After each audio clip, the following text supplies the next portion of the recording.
Hey guys, it's Ricer Boy, and today we're at the holy ground of ricers at the Junkyard today to get some parts for our Lemons race car Civic.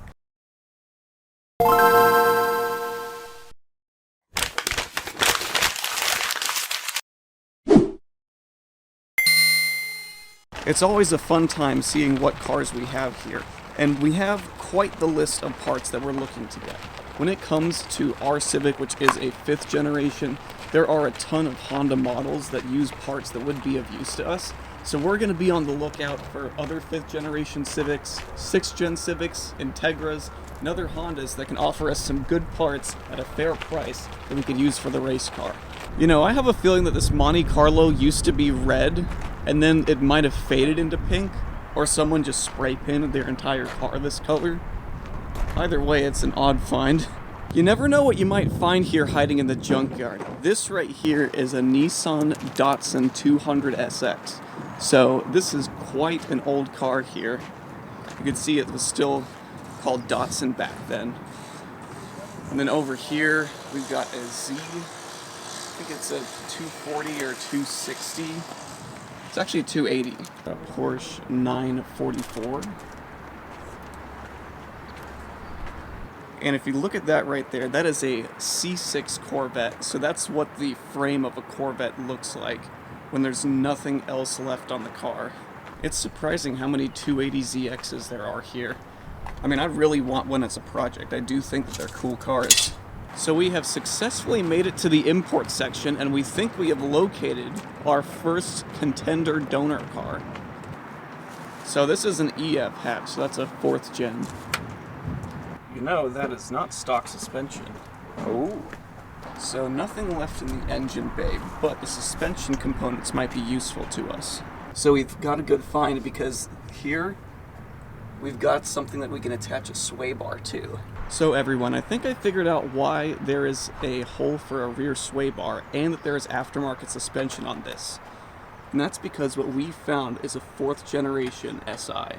Yeah, it makes a lot more sense of why the engine was completely gone from the car, because if I remembered correctly, these things were powered by not a B series, but a highly tuned D series. Because then we could have replaced these while we had them apart. I mean, we're going to be taking apart the car a lot anyways. So here's a better look at the front suspension we found. I did a lookup on the part number, and this is an I-box set of Sportline springs. So they should be a lowering spring with a stiffer spring rate. And I'm not sure of what brand the struts are, but they do appear to be aftermarket and a bit superior than factory. If not, they're probably a factory equivalent. Also, these are compatible with our 5th gen Civic. The only thing we need to do is swap out these lower forks for the newer Civics ones, and they should work just dandy. Also, while we were here, we got a lower control arm. See, it's got the adaptability to add in a sway bar, which ours doesn't have. And we were going to get the one on the passenger side. However, when we found it, the bolt was actually snapped off for it. So we weren't even the first ones who came here wanting to get it. So there's no bolt head there. So right here, we have found our first 5th generation Coupe. So this one's a 95, and it turns out it had a manual transmission too. So you can see you got the pedals there, flywheel, clutch over there. However, when it comes to this car, it's almost completely stripped for parts. So no engine, nothing up at the front. And unfortunately, the rear suspension for this is not sway bar compatible. We've found a B series valve cover. Ooh. Which is a prime indicator of an Integra Type R radiator with a giant hole in the middle. What a bummer. We were going to use that. But yeah, I think this might be a GSR, so there's still some good parts that we can get from this. However, it's a disappointment that we can't use that full-size radiator. Also, despite that EF Civic not having the rear lower control arms available, this Integra does have them available. So for scouting out interesting cars, we have some Beetle Turbos right here. So that's a regular turbo, and this is a Beetle Turbo S. And if you guys have seen the Car Wizard on YouTube, it was Hoovie's Garage's mechanic. He had one of these, and they're a real sleeper. You can see it has a manual transmission, and when it comes to the powertrain, it uses the same 5 valve per cylinder turbocharged 4-cylinder as in the Golf GTI at the time frame. So these cars were absolute sleepers. Just imagine having a turbocharger with over 200 horsepower in something that looks like that. Is there anything good on that 6th gen coupe? I wonder if the battery hold down is compatible with ours. There's a non-zero chance. Unfortunately, this 6th gen EK coupe doesn't have that much to offer. Most of the suspension components have been taken out, and it's a lower trim automatic transmission car, so despite having a few things, the only thing we really need from it is the wiper stalk that it has. It doesn't even work. There's no connector. Oh. Yeah, in that case, sadly, there's nothing that this car could give us. Hey, good news from this red Civic, we got a wiper stalk. Yeah.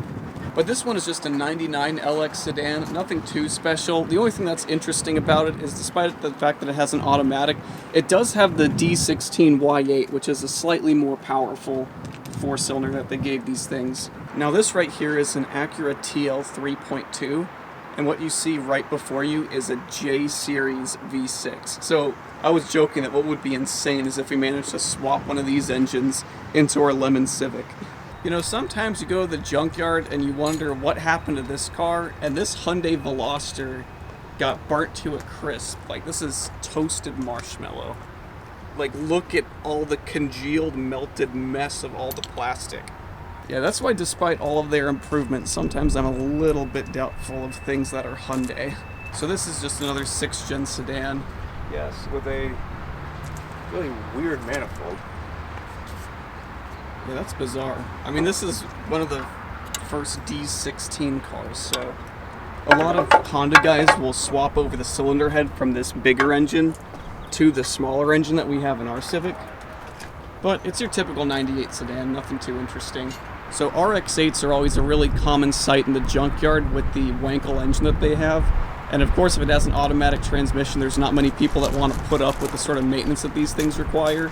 But they're still really cool cars, and if you want a sporty racing seat to put in a simulation sort of rig, then definitely look at an RX-8. Then we got these Accords that have the F-Series inline 4. So you've got the holy VTEC right there. So right here we have an Acura TSX with the venerable K-Series engine. So this is a really high-performance Honda 4-cylinder. You can just see that with the size of the intake manifold and the throttle body, that this engine has a lot more output than the sorts of Honda stuff we've worked with. There's a BMW 3 Series, and that's how they crammed those inline 6s in there. It's at a complete slant. You can see it's Sludge City down there. Not surprised to see a BMW here. So we've got a classic Integra here, but this thing was in a pretty gnarly accident. So even though it's really stylish and it was high performance back in the day, there's not much offered to us here. But you can see right there, it's got the double overhead cams. A Mitsubishi Diamante. Wow, what a throwback. Do you guys remember back when Mitsubishi made good cars? Because honestly, I don't either. So one of the things we came here to do was to get a superior radiator for our race Civic, and unfortunately all the Hondas that we've had here have had pretty disgusting radiators, so we're taking out the one in the Integra right here in order to size it to scale to see if an Accord radiator would work. Because we got an Accord right here with the larger F-Series engine. However, the radiator is in great shape. So we almost thought the radiator for this Honda CR-V would work, but unfortunately it's only a single core and didn't quite match up. But definitely don't sleep on these CR-Vs. So you can see it's got dual overhead cams, and this engine that it has is part of the reason why you see all of those crazy fast drag racing CR-Vs on YouTube. You can't mess with Honda power plus a 4-wheel drive system. This Subaru Forester has a really interesting bit of paint work under the hood. So at this point, we're just trying out different radiators. We've got an older Accord right here. We're poking into a 6th gen over there to see if that radiator works. The real magic of the junkyard is that if you find a car that's a lot like yours, you can test to see if components fit by just throwing it on and seeing if it lines up. Fortunately for us, there is a 5th gen Civic here that we can test the parts out on. So lounging inside this older Accord right here, I noticed that it actually has a manual transmission. They don't make manual Accords anymore, but I wish they did because it's so cool to have just a normal old sedan with that sort of engagement. Check out how many miles this car drove before it ended up here. It's a real testament to how well these cars were built.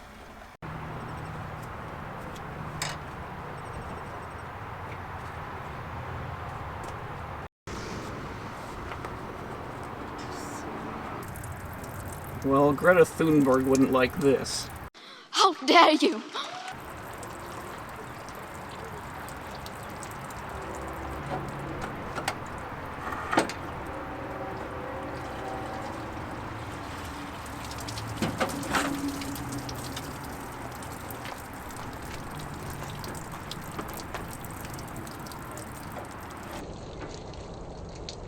Oh, that was juicy.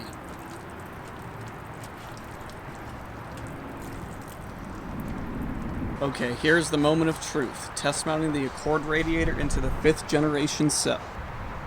Almost fits. We'll have to make our own mounts for it. It's probably as close as we're going to get.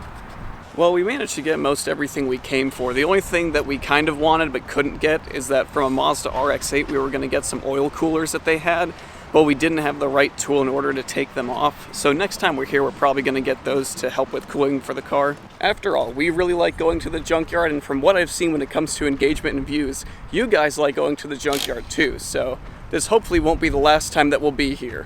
One of the highlights of every junkyard trip is a fresh gordita, fresh sope, and some skort to drink. So we managed to get home, and I had a good power nap after eating that sumptuous Mexican food. And I think on that note, we're gonna have to close this one out. So stay tuned if you wanna see us add these parts to our 24 hours of Lemon Civic as we get closer and closer to it being a drivable and running car. Now as always, thank you guys for watching, and peace out.